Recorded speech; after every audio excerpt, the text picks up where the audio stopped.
तर मित्रांनो, लोकसभा निवडणुकीसाठी सत्ताधारी पक्ष असलेल्या भारतीय जनता पक्षाने कंबर कसलेले दिसून येते, ज्यात खरं तर मागील 2 निवडणुकांमध्ये बहुमताचा आकडा गाठून स्वबळावर सत्ता स्थापन करणाऱ्या भाजपला यंदा हॅट्रिकची संधी. तर भाजपने यंदा 370 जागा जिंकण्याचं लक्ष ठेवलेले. तर गेल्या निवडणुकीत पाहिलं तर भाजपने 303 जागा या जिंकल्या होत्या. तर आता 370 जागांचं लक्ष असल्याने भाजपने प्लॅन बी ॲक्टिवेट केलेला आहे. मग अशात भाजपचा हा प्लॅन बी नेमका काय आहे त्याबद्दल सविस्तर माहिती आपण व्हिडिओत पाहणार आहोत. त्यामुळे व्हिडिओला तुम्ही शेवटपर्यंत नक्कीच पहा. आणि जर आपल्या यूट्यूब चॅनलवर नवीन असाल तर खाली लाल बटन दाबून आत्ताच चॅनलला सबस्क्राईब करा. तर मग खरं तर या प्लॅनबद्दल बोललोत तर ज्या ज्या जागांवर तुमच्या पक्षात विजय होऊ शकणारे नेते नसतील तिथे इतर पक्षांच्या नेत्यांना आयात करा, त्यांना तिकीट देऊन निवडून आणा आणि भाजप खासदारांची संख्या वाढवा असा प्लॅन भाजपने आखलेला आहे. त्यामुळे सध्याच्या घडीला पाहिलं तर घाऊक पक्षांतर हे पाहायला मिळते, ज्यात काँग्रेस आम आदमी पक्षाच्या नेत्यांना भाजपमध्ये प्रवेश हा दिला जातोय आणि त्यांना लगेच तिकीट सुद्धा हे दिले जातात. तर यात खरं तर अमरावतीचे अपक्ष खासदार नवनीत राणा यांचा भाजपमध्ये नुकताच प्रवेश हा संपन्न झाला.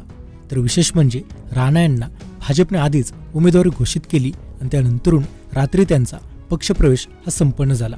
तर पक्षात येण्यापूर्वीच त्यांची उमेदवारी घोषित झाली होती, ज्यात राणा यांनी मागील निवडणुकीत पाहिलं तर शिवसेनेचे तत्कालीन खासदार आनंदराव अडसूळ यांचा पराभव हा केला होता. तर त्या राष्ट्रवादीच्या पाठिंब्यावर निवडून आल्या होत्या.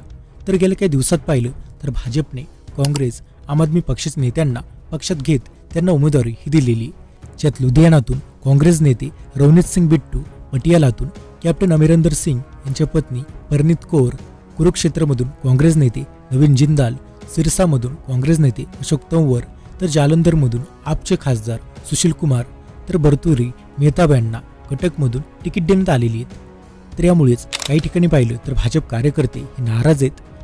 तर मेहताब यांनी काही दिवसांपूर्वीच बिजू जनता दलाला रामराम करत भाजपमध्ये प्रवेश केलेला. तर या व्यतिरिक्त मेरठमध्ये अभिनेते अरुण गोविल आणि मंडीमध्ये अभिनेत्री कंगना रनौत यांना भाजपने उमेदवारी ही दिलेली आहे. तर यामुळे स्थानिक इच्छुकांमध्ये नाराजी आहे. पण अशात आता भाजपचे नेते हा प्लॅन बीचा भाग आहे असं सांगतात ते, परंतु वस्तुस्थिती वेगळी.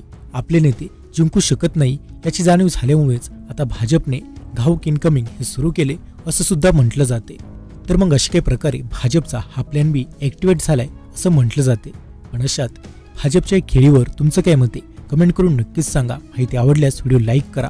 आणि मित्रांनो, याशिवाय आता शिंदेच्या शिवसेनेप्रमाणेच राष्ट्रवादी सुद्धा भाजप गेम करणार का, त्याबद्दल सविस्तर माहिती तुम्हाला पाहायची असेल तर आमचा हा व्हिडिओ नक्कीच पहा.